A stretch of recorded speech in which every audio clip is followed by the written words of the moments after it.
Então, nesse momento, daremos início à nossa próxima mesa de debates, cujo tema é bate-papo, intergeracionalidade e o uso da tecnologia, coeducação. Convidamos para que faça parte dessa mesa o senhor José Carlos Ferrinho, profissional autônomo, psicólogo, doutor em psicologia e consultor na área do envelhecimento e da intergeracionalidade.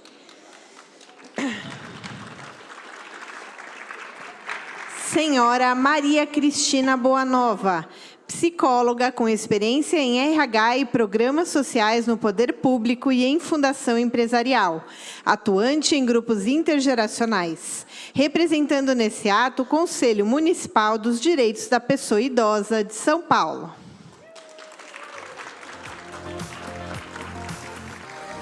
E o jovem ativista Antônio Lee. Nada melhor que falar sobre intergeracionalidade com o jovem, com o idoso. E para moderar essa mesa de debates, convido a jornalista Lina Menezes. O tempo de cada exposição é de até 15 minutos, para que tenhamos 15 minutos de debates com a plateia. Então, por favor, com a palavra, Lina Menezes. É um prazer imenso estar aqui. Continuem, né? Muito bem-vindos todos e todas. Antes de começar, eu queria que quem tem mais de 50, 60 anos, levanta a mão, por favor.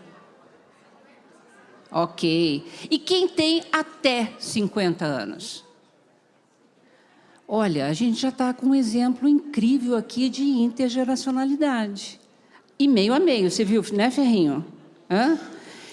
Nosso tema, que foi incrível ver essa mesa anterior, falando de tecnologia, super bem moderado pelo Ricardo, e eu estava aqui do lado do Antônio Lee. E volta e meia ele cochichava para mim. Mas em casa não é bem assim.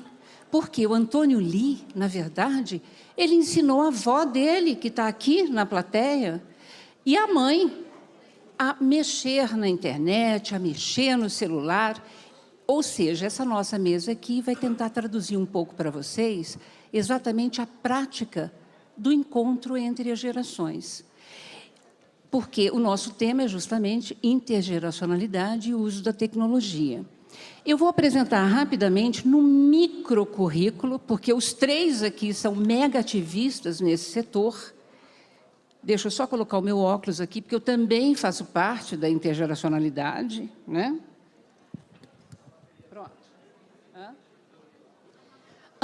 José Carlos Ferrinho, psicólogo, mestre e doutor em Psicologia Social pela USP, especialista em Gerontologia pela SBGG e também pela Universidade de Barcelona, especialista em Gestão de Programas Intergeracionais pela Universidade de Granada, vice-presidente da Associação dos Aposentados e dos Funcionários do SESC São Paulo, professor convidado em cursos de especialização em Gerontologia e Relações Intergeracionais, ex-coordenador do Programa Intergeracional SESC Gerações, no SESC de São Paulo, e autor de livros Coeducação entre Gerações, Conflito e Cooperação entre Gerações pela Edições SESC, e da Infância à Velhice, o Fenômeno Cultural das Gerações, que ainda será publicado.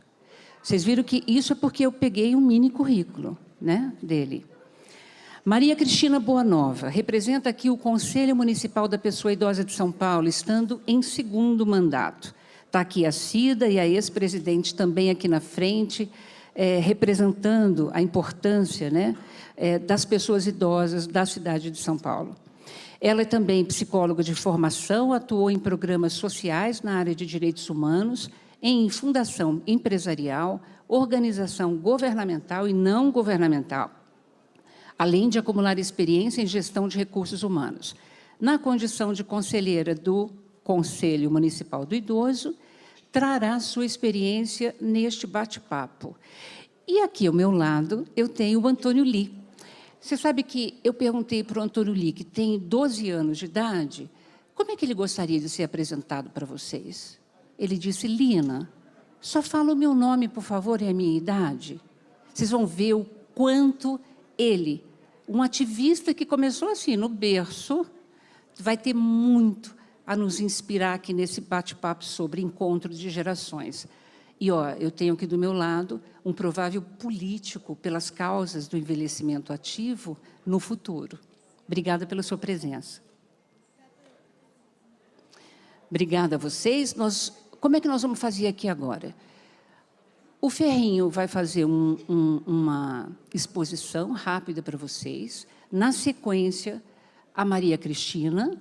Depois vai ter um bate-papo aqui intergeracional entre o nosso especialista nessas conexões entre as gerações, que é o Ferrinho, com o nosso jovem Antônio Lee, e depois a gente abre para perguntas de vocês, interação. Ferrinho, a palavra é sua.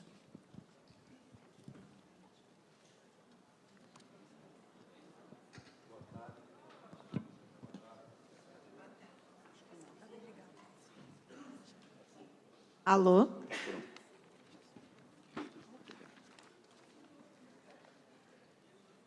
Boa tarde a todos, todas, todos. Prazer muito grande estar aqui. Agradeço o convite.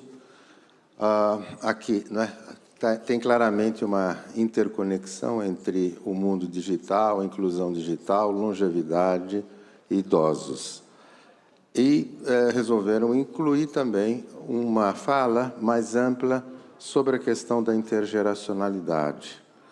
Eu aceitei o convite e o desafio de, em 15 minutos, né, conseguir, obrigado, dar conta, né, dessa tarefa de fazer uma exposição muito rápida a respeito da abrangência desse conceito de intergeracionalidade. E eu gosto muito disso, porque é um campo vasto, amplo, com muitos aspectos e que ainda está nascendo enquanto um campo de conhecimento. Portanto, trata-se de uma área do conhecimento que pode ser bastante interessante para essa nova geração. Por um lado, de especialistas em envelhecimento, mas também entre os profissionais que trabalham com crianças, adolescentes, enfim, outras faixas etárias.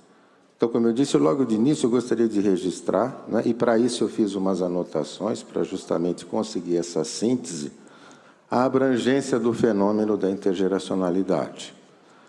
O chamado campo intergeracional é formado por teorias, pesquisas, políticas e programas. Campo esse com um grande potencial de crescimento e que vem atraindo profissionais das áreas social e da saúde, sobretudo os especialistas em crianças, adolescentes, adultos jovens e adultos idosos. Nessa breve exposição, tratarei de realizar uma contextualização das relações sociais e, em seguida, tecer considerações a respeito de políticas e programas intergeracionais. A reflexão sobre como estão as relações entre as pessoas mais velhas e as mais novas na atualidade demanda a contextualização das mesmas no universo mais amplo das relações interpessoais na sociedade contemporânea. Em tempos de globalização econômica e de universalização de costumes, cada vez mais influenciadas pela revolução da informação e pela revolução da biotecnologia, a organização social se mostra crescentemente complexa. Por isso, é preciso compreender as novas formas de convivência vigentes no cotidiano em diferentes espaços, né? Família, escola, trabalho e também nas organizações políticas, religiosas e culturais. Nesse período da pós-modernidade, vivenciamos a forte influência da digitalidade em nosso cotidiano, com o empoderamento pessoal via uso interativo com os mais recentes meios de comunicação, que são as redes sociais estabelecidas na internet. A primazia da tecnologia, com seu acelerado desenvolvimento, aumenta o ritmo das mudanças, dos valores, das atitudes e dos comportamentos. Uma consequência de um uso inadequado das redes sociais parece ser uma certa inversão do que é público e do que é privado. Por um lado, superexposições de intimidades, sobretudo nas redes de internet. Por outro, o encolhimento da vida pública e do protagonismo social e político.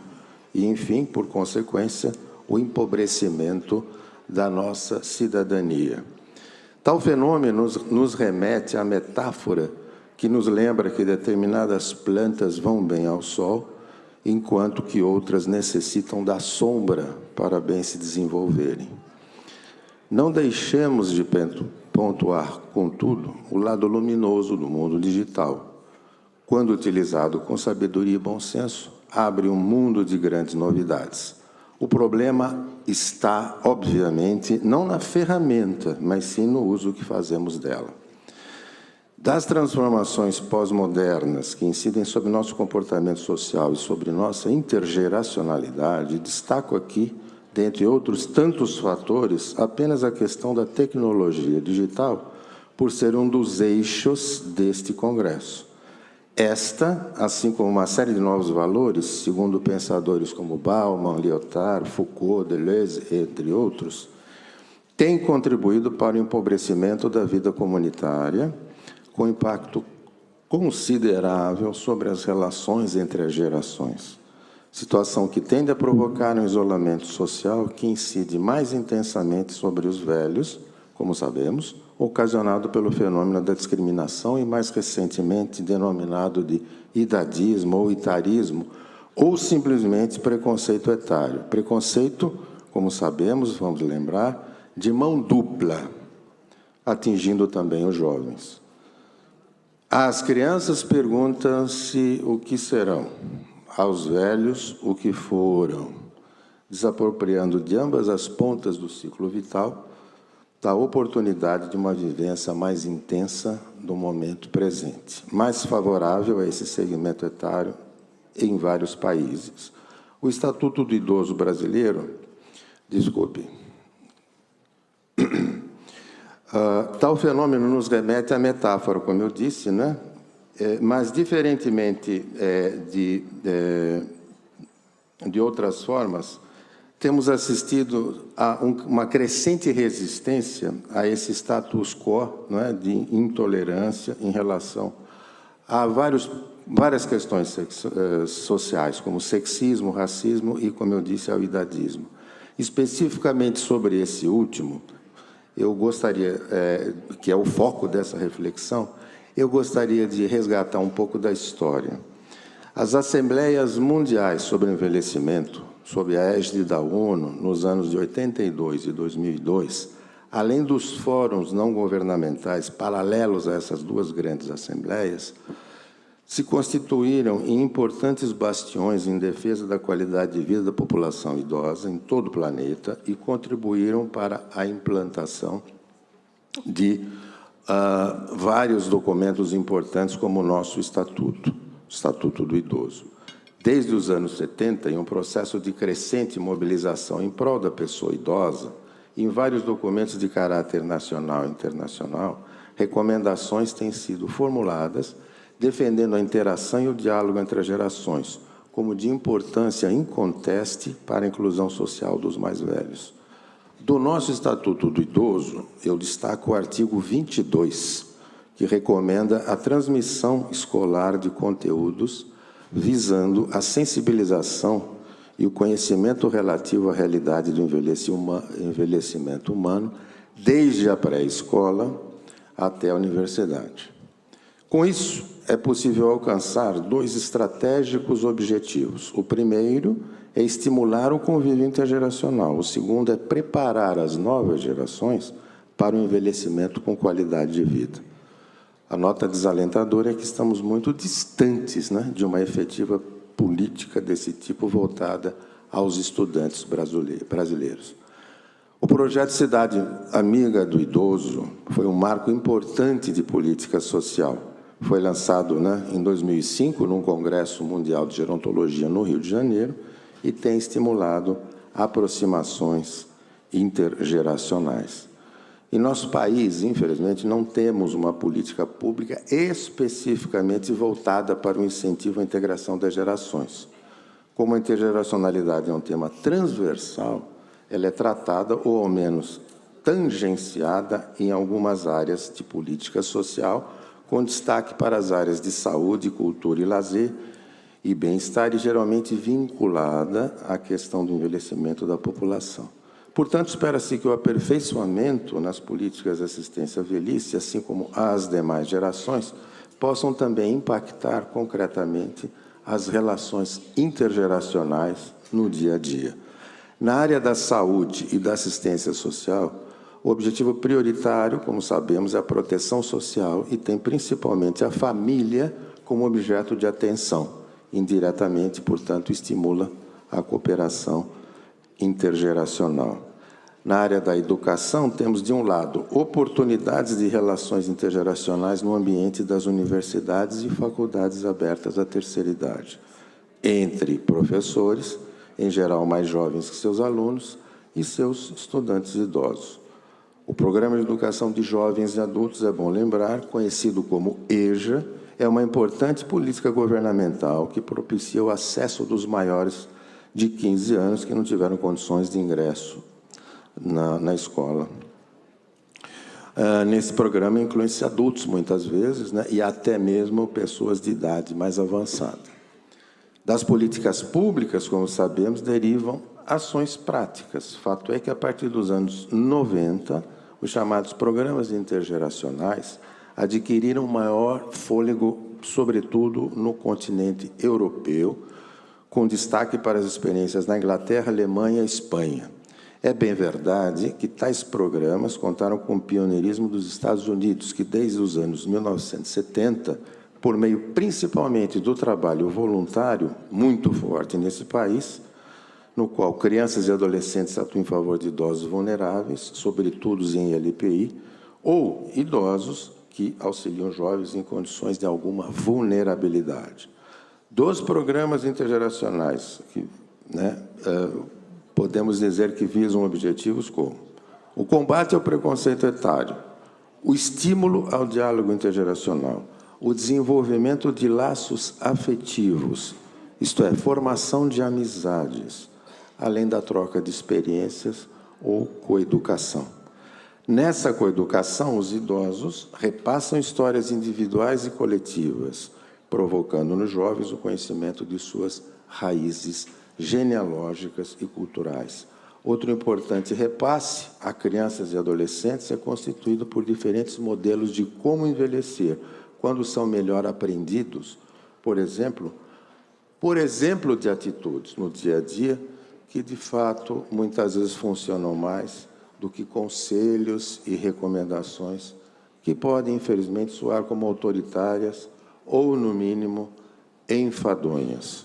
Os jovens, por sua vez, atualizam os mais velhos com seus novos saberes, as novas perspectivas e as novas tecnologias, sobretudo as digitais, sobre as quais nós temos falado bastante aqui no Congresso. Outra possível contribuição dos jovens aos idosos, conforme constatei, se trata de uma maior abertura como benefício a esses mais velhos, principalmente na área de costumes, já que à medida que convivem mais intensamente com os jovens, passam a ser mais abertos em questões que envolvem o terreno da moralidade, do direito individual de escolher seu modus vivendi, seu estilo de vida. Em sua maioria, tais programas atualizam atividades de lazer e socioculturais como uma ferramenta, de fato, que traduz uma interação mais espontânea entre as gerações. A intergeracionalidade aqui está sendo entendida como um importante tema para o aporte para as políticas sociais na criação de métodos e novos conteúdos dos serviços endereçados a famílias e comunidades, sobretudo as mais pobres. Diversos programas no Brasil e no exterior que integram gerações, cujo detalhamento não é possível expor aqui, conseguem, em seu êxito, por exemplo, a redução de problemas sociais como conflitos familiares e no trabalho, reverter um baixo desempenho na escola e na evasão escolar, reverter o problema da gravidez na adolescência, O abuso no uso de substâncias tóxicas, tanto por parte de jovens quanto por parte de pessoas mais velhas, tendem a evitar o isolamento das pessoas idosas, tendem também a reduzir o tratamento inadequado a crianças em diferentes situações. Uma palavra muito rápida sobre a questão do conflito de gerações. Muito se fala nele, né? Primeiramente, fica a pergunta: o que a gente entende por conflito? Ele será necessariamente sempre negativo? Não, não é. O livre, vamos dizer assim, respeitoso debate entre ideias pelas gerações é, obviamente, salutar, desde que respeitoso, impessoal e bem intencionado. Finalizando essa exposição e dando um pouquinho de asas à imaginação, considero tentador pensar no futuro das relações intergeracionais em um mundo caracterizado por mudanças cada vez mais aceleradas pelas revoluções que mencionei de início, informação e biotecnologia, além de outros fatores importantes, como o próprio aumento da longevidade. Então, deixo aqui algumas questões. Por exemplo, como efeito da crescente complexidade da tecnologia digital, será que os velhos do futuro também dependerão dos jovens do futuro para se atualizarem? Como será a distribuição de recursos públicos para cada geração no financiamento das políticas sociais? Poderão ocorrer conflitos entre jovens e velhos na disputa desses recursos, sobretudo na área da previdência, os recursos previdenciários, distribuição de recursos públicos para a infância, para a adolescência e para a velhice. Com a longevidade cada vez maior, como será um pai ou um avô de 150 anos com descendentes de 0 a 120? E as relações conjugais perdurarão por mais um século? No mundo do trabalho, como será a relação entre um chefe centenário com um jovem estagiário na empresa? Enfim, a longevidade extrema já é uma realidade. Nesses dias, uma notícia de jornal deu conta de que uma idosa tailandesa faleceu aos 124 anos. Sim, ela nasceu em 11 de setembro de 1897. Respirou, portanto, a atmosfera de 3 séculos. Outra questão crucial, a ameaça provocada pelas mudanças climáticas. Jovens e velhos se unirão para salvar a flora e a fauna e a própria humanidade? Os jovens já começaram esse bom combate, sob a liderança da adolescente Greta Thunberg. Perguntas e difíceis respostas. O que sabemos é que o mundo precisa de paz, respeito às diferenças de pensamento e de opinião, além de relações solidárias, não é? Entre brancos e negros, entre homens e mulheres, e das diversas identidades de gênero, entre religiosos de todas as crenças e, claro, entre jovens e velhos. Obrigado.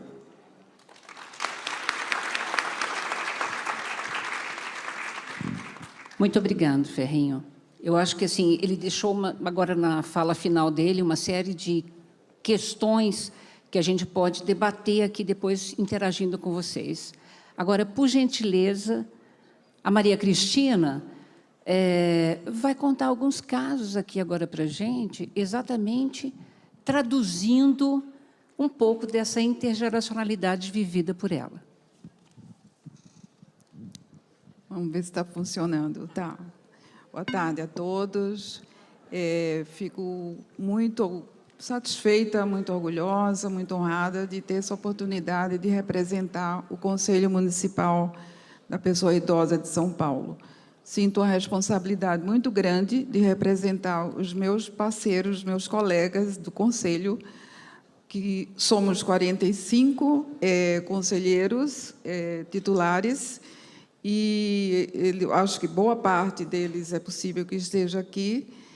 E a indicação do meu nome foi feita de forma democrática por uma consulta no colegiado a respeito de quem poderia representar e ser porta-voz do Conselho aqui no evento. Então, eu fico agradecida, orgulhosa e sentindo o peso dessa responsabilidade.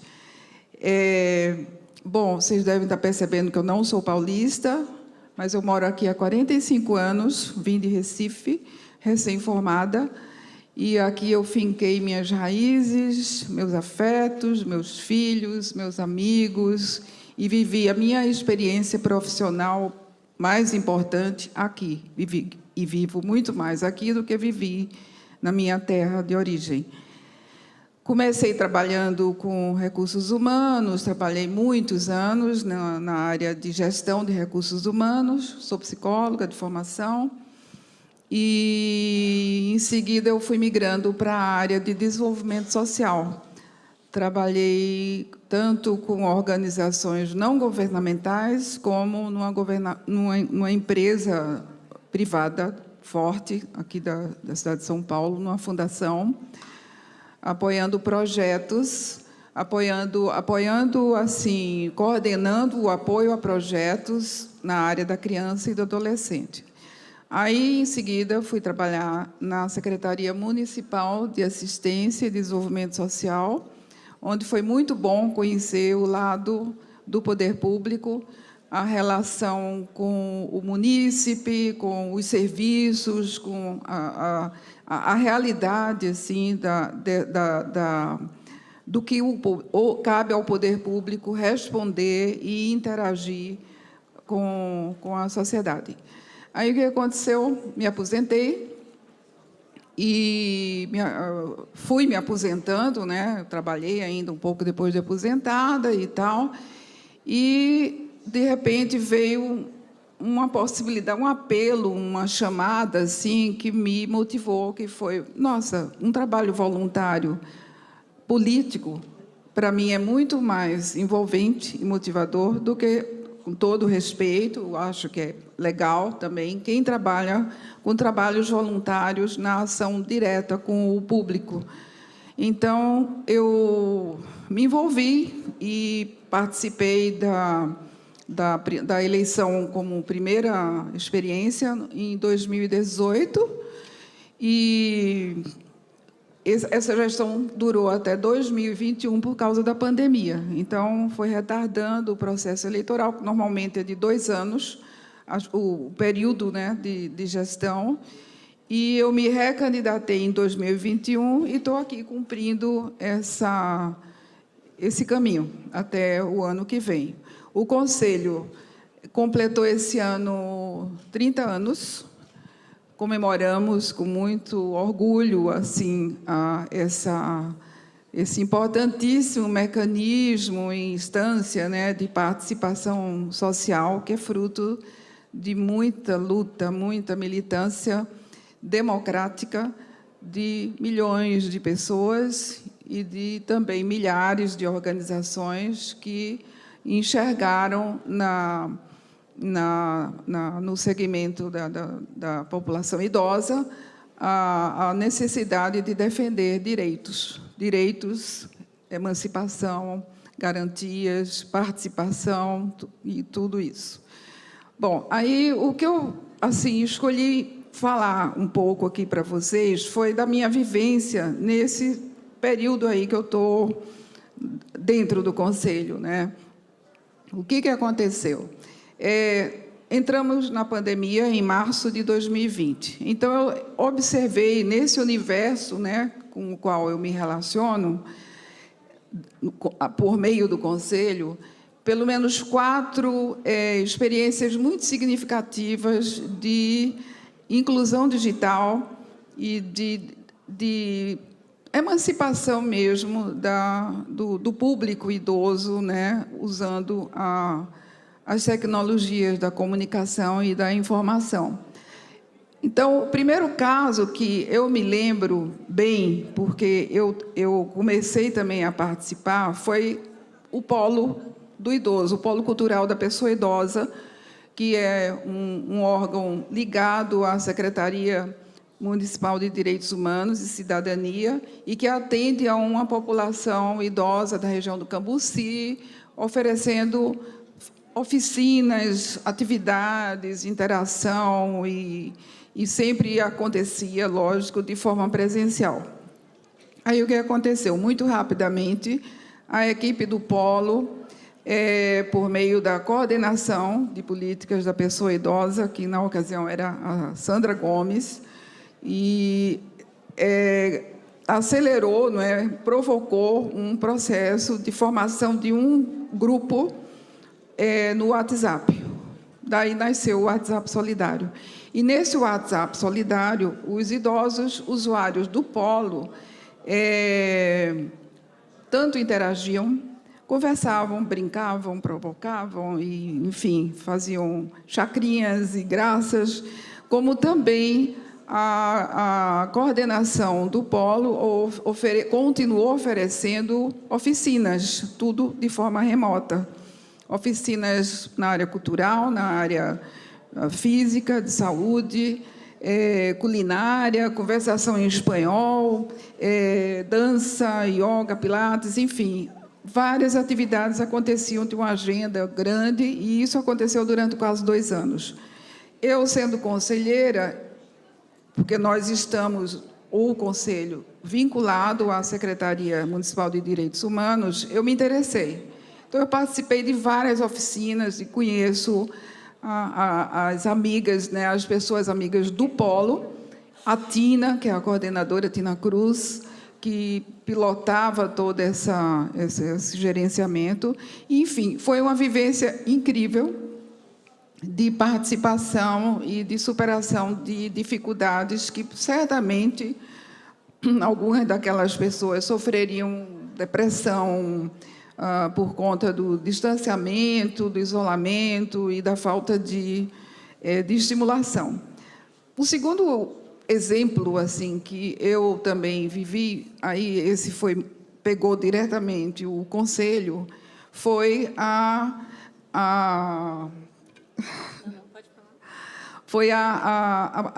interação do Conselho, dos conselheiros, com a coordenação de políticas para a pessoa idosa. A coordenação de políticas para a pessoa idosa na Secretaria de Direitos Humanos, obviamente, é intensa, sempre foi. E, durante a pandemia, de março até junho, nós ficamos afastados de tudo, sem ação, sem participação, sem conhecimento, sem troca. E aí surgiu também o convite, né, a provocação por parte, na ocasião, da coordenadora Sandra Gomes, o convite de fazer uma reunião semanal, de 1 hora, para trocas, para atualização de informações, enfim, para os encaminhamentos, porque não era possível parar o Conselho quando não existia vacina, não existia nenhuma perspectiva de quando é que a gente ia voltar a ter uma vida normal. E o Conselho não podia parar. O Conselho tinha e tem a responsabilidade de administrar tecnicamente e politicamente o Fundo Municipal de Direitos da Pessoa Idosa, e estava lá parado. Então, o COAD, que é a Comissão Técnica de Administração do Fundo, tinha que se reunir, e passou a se reunir também por meio das reuniões via Meet, Zoom, enfim. Então, as coisas foram começando a andar. O Conselho começou a trabalhar, mais ou menos no meio do ano de 2020, até final de 2021, começo de 2022. Bom, o fato é que, até hoje, o Conselho ainda se reúne de forma remota. Nossas reuniões são todas virtuais. Então, aprendemos, e foi um aprendizado assim, com esforço e muito empenho por parte da equipe, da coordenação de políticas da pessoa idosa, de criar tutoriais, de dar apoio, enfim, de ensinar também os protocolos de convivência, mãozinha, desligar quando o outro está falando, não falar junto, enfim, todas essas formalidades que devem acontecer, né, quando você está trabalhando numa reunião.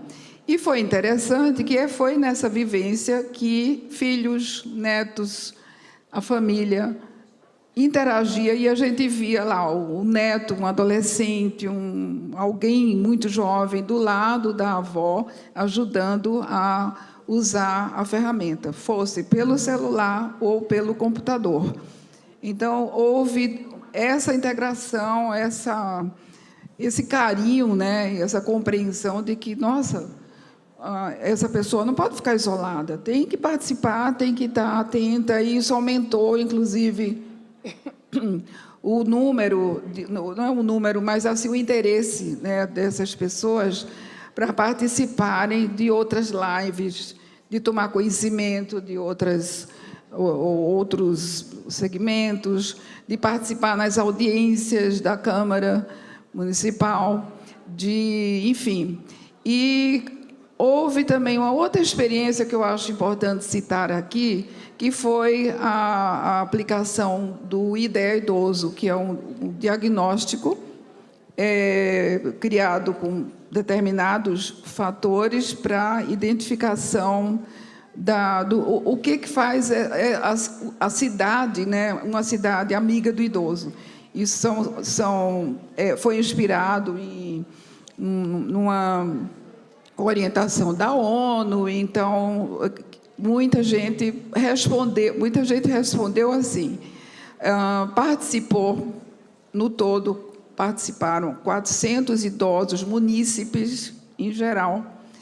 Foi uma amostra que foi determinada, e participaram foram divididos em grupos, e 40 voluntários, entre técnicos dos serviços de atenção à pessoa idosa, e até mesmo conselheiros, como eu também participei, como aplicador do questionário. Então, foi uma luta. A gente marcava a reunião, aí tinha aquela pétalas, né, a serem trabalhadas, respondidas pelas pessoas, e tudo isso resultou num relatório que é um marco que representa a superação de uma tremenda dificuldade para, naquele ano, concluir o IDEA Idoso. Por último, não menos importante, mas a própria eleição, no ano passado, dos conselheiros, foi feita de forma híbrida. Tivemos alguns pontos de votação presencial, mas a grande maioria foi por meio de plataforma virtual.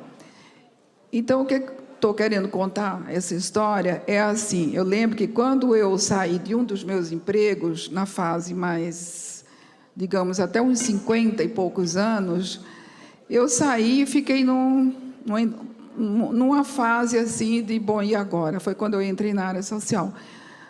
Uma grande amiga me disse: compre um computador e se vire. Compre um computador. Sem um computador, você não é ninguém, você não vai fazer nada. Então, aprenda, se vire, faça curso, ou compre tutorial, o que for.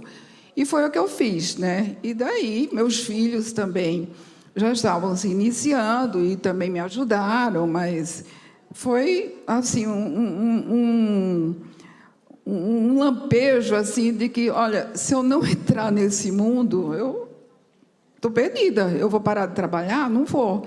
Não iria parar de trabalhar com 50, 52 anos.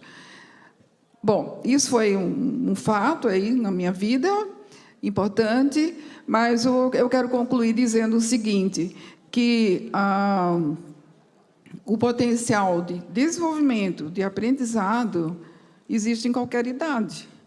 A gente tem no Conselho, nos fóruns da pessoa idosa, em toda a militância nessa área, né, de direitos da pessoa idosa, pessoas com dificuldades escolares, pessoas com dificuldades de redação, às vezes enfim, mas aprenderam e já usam, né? Já são pessoas que são usuárias do WhatsApp, só que elas foram muito além disso. Usam o WhatsApp com parentes, com amigos, com famílias, com medicina, com a telemedicina e tudo mais. Eu achei que ia sobrar tempo. Enfim, o que eu queria falar era isso, que a potencialidade existe. Não é porque existe e deve ser respeitada e estimulada em qualquer idade. E o último recado que eu gostaria de dar é que consideramos no Conselho muito importante que na educação, na formação escolar, na formação desde pequenininho, a intergeracionalidade e a compreensão de que o idoso é um cidadão como todos e que, enfim, todos vivem em sociedade com a diversidade. E esse aprendizado é contínuo, enfim. Era isso que eu queria falar e dá para ver que eu estou um pouquinho nervosa e, felizmente, acabou o meu tempo.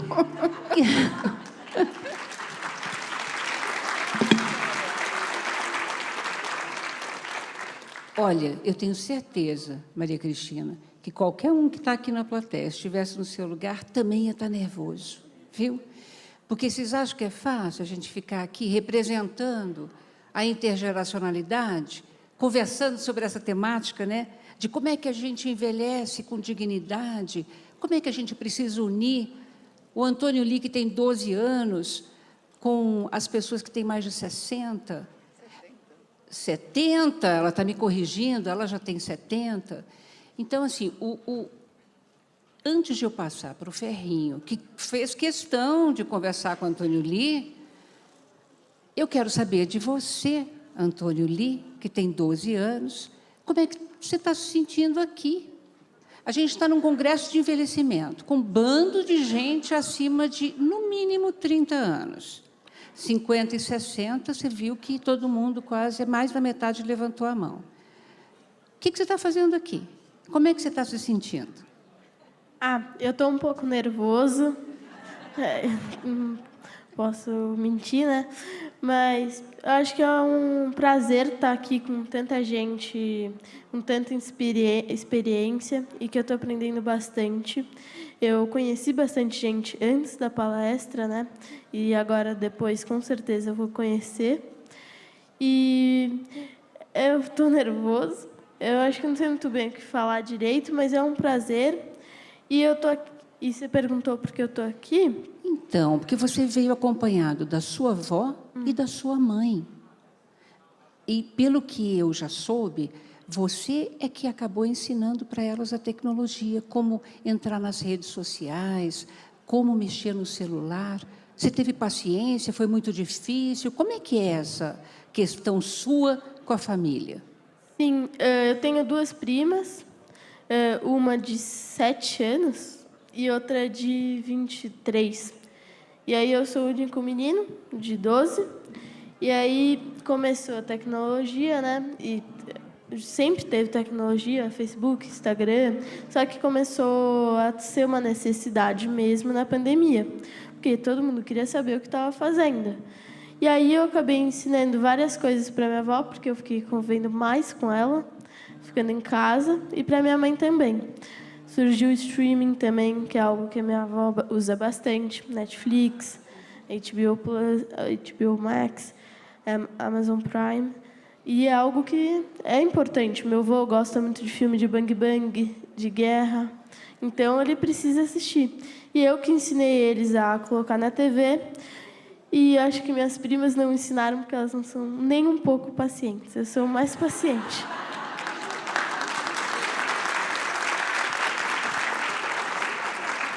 Olha, estou vendo que, assim, está vendo, gente? O que é óbvio para um não é óbvio para o outro, né? E não tem idade, não tem estudo, formação que faz com que a gente seja paciente, que a gente seja solidário, né? E que a gente enxergue o outro, que é mais velho que a gente e que é diferente da gente, mas é igual a gente, porque a gente tem as mesmas necessidades, né? De aprender, de envelhecer, de trocar, de aprender com o outro e de ensinar o outro. Você disse que você já ensinou bastante para sua avó e para sua mãe, inclusive para o seu avô. Mas você anda também, você acha que você também aprende com elas, que são bem mais velhas que você? Ah, com certeza. Elas que me formaram a pessoa que eu sou. A pessoa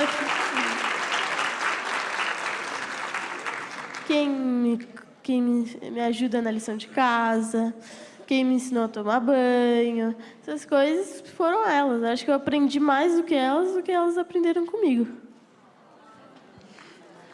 Na escola, Antônio, juro que eu vou deixar você já fazer todas as perguntas para o Antônio Lee. É que eu estou encantada, tá?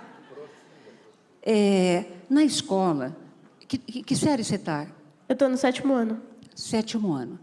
Teus amigos, suas amigas, teus colegas de escola, você chegou a conversar com eles já sobre isso, sobre essa coisa do encontro de gerações, de ajudar na tecnologia em casa? Ou você acha que você é meio um ET nesse sentido, que a grande maioria dos pequenos jovens não estão nem aí com essa coisa dos mais velhos de casa? Eu acho que não é por idade isso, eu acho que é por personalidade mesmo. Eu acho que alguns, com certeza, juntam, já vi ajudando, e alguns não. Acho que isso não é questão de idade, sim de personalidade. Eu acho que você pode ser legal e ajudar, e outro você pode falar, olha, não me importa, pronto, se vira.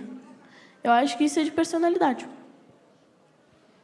Agora, você está vendo aqui uma plateia que a gente vai abrir, viu, gente? Eu vou pedir ajuda dos microfones. Quem quiser fazer pergunta, tanto para o Antônio, quanto para o Ferrinho, e quanto para a Maria Cristina, vocês fiquem completamente à vontade. Ih, já tem gente levantando a mão, olha lá, ó, tá? Por favor. Enquanto isso, eu vou deixar o Ferrinho também entrar com algumas questões aqui com o Antônio. Passa o microfone para ele, por gentileza. Alô, alô? Bom, primeiro notar, registrar e parabenizar a ideia de quem resolveu colocar também uma nova geração num congresso que fala de longevidade, né? Na minha carreira, assim como de muitos colegas aqui presentes, a gente já passou por muitos congressos, simpósios, encontros, e eu não me lembro em nenhum deles, nesses 40 e poucos anos de carreira, de ter, quando se discute a questão das gerações, alguém da geração bem mais jovem do que a da média das pessoas que participam. Então, eu só vou dar nome. Por favor, Luciana, entra aqui. É a Luciana Feldman, gente. Essa pessoa brilhante, iluminada, que pensou nessa mesa e pensou em trazer o Antônio Lee então, aqui. Os nossos parabéns para a Luciana pela criatividade, por essa grande novidade. Eu, assim, enquanto você conversava com o Antônio, me lembrava do que as crianças... Eu fiz muitas pesquisas com as crianças do programa Sesc Curumim, do Sesc, onde eu trabalhei por longos anos. Crianças de 7 a 12 anos, exatamente assim, mais ou menos no limite da idade do Antônio. E percebi que, claro, tem crianças que são mais desinibidas e que têm mais iniciativa para o contato. Mas uma das condições, muito favoráveis para a integração das gerações, que eu chamo de condições facilitadoras, é a iniciativa dos mais velhos de se aproximar dos jovens. Porque, na maioria dos casos, os jovens ficam de sobreaviso, às vezes há muita formalidade por parte do jovem no tratamento com os mais velhos. E a gente nota uma diferença da atitude dos jovens, de modo geral. Em relação a mim, por exemplo, alguns ficam à vontade para me chamar de você, outros são mais formais. Isso, claro, depende da história de cada garoto, de cada garota, na infância, na adolescência, o tipo de educação, E, enfim, como muito bem colocou o Antônio, depende também de fatores de personalidade, né, de comportamentos individuais. Mas uma das coisas que eu percebi, que as crianças desse programa do SESC, que tinham muita convivência com pessoas idosas, frequentadoras também do mesmo SESC, recebiam o benefício de perceber diferentes modelos de envelhecimento.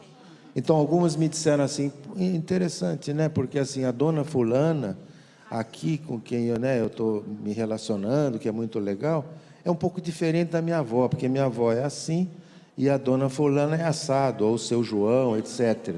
Com isso, a criança, desde cedo, se ela está mais inserida na comunidade, também o adolescente, ela não fica tão limitada apenas aos modelos de pessoas mais velhas dentro da família, né? Então, acho que foi um ganho. Perfeito. Eu vou te abortar de novo aqui. Tem problema, não. Porque nós temos uma plateia mais afoita certeza. para fazer pergunta. Espera aí, Ferrinho. Por gentileza, pode fazer a sua pergunta. Boa tarde a todos e a todas. Eu queria falar um pouquinho da minha experiência, que, apesar da minha idade, eu nunca me deixei... você não sabe. Não, eu vou atrás. Eu vou atrás. Eu sou curiosa e eu acho que, na tentativa do acerto e erro, você acaba aprendendo. Eu não sabia chamar o Uber. Outro dia acabou o crédito, o Uber não queria vir. Aí você tem que aprender a colocar outro cartão de crédito. Aí ele vem. E tudo na vida é assim. O computador não é um bicho-papão. Pelo contrário, ele está lá e não sai correndo. Você pega, erra uma vez, aí você entra outra vez, aí você erra, aí outra vez. E assim vai a vida com tudo, com tudo.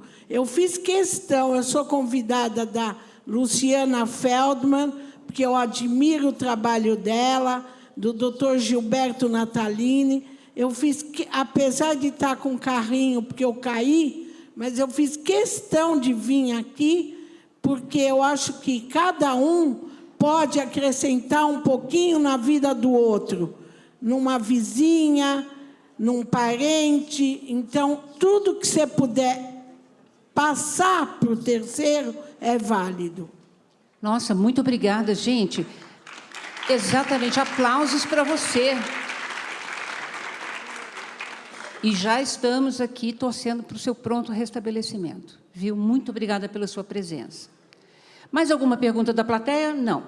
Por enquanto, deixa eu passar aqui para o Ferrinho primeiro. Então, rapidamente, Peraí. eu sei que o nosso tempo é curto, né? Mas, assim, só para registrar, nesse congresso aqui tivemos a dona Neuza, né, de 94, né, 92 anos, e aquele outro senhor da mesa anterior, né, que remotamente se comunicou aqui com a gente com 102, e agora o Antônio ali com 12 anos. É incrível, né? Quer dizer, como a gente está ampliando o ciclo vital cada vez mais como efeito da longevidade.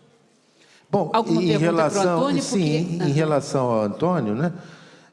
Além da família, Antônio, como é que você sente essas gerações diferentes no ambiente da escola, né? Porque você passa um bom tempo nos cursos, então como é que é com as crianças mais velhas, no caso já adolescentes, como é que é o relacionamento com os professores? O que você sente, não é, com essas pessoas, os adultos que estão no espaço escolar? Como é que é o relacionamento?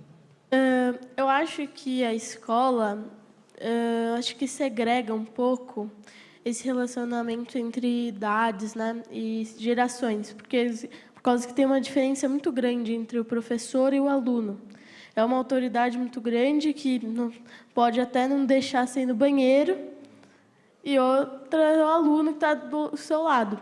Então, acho que isso deixa você um pouco mais distante de outra geração, e acho que ela é uma pessoa mais brava, mais formal, coisa que às vezes não necessariamente é.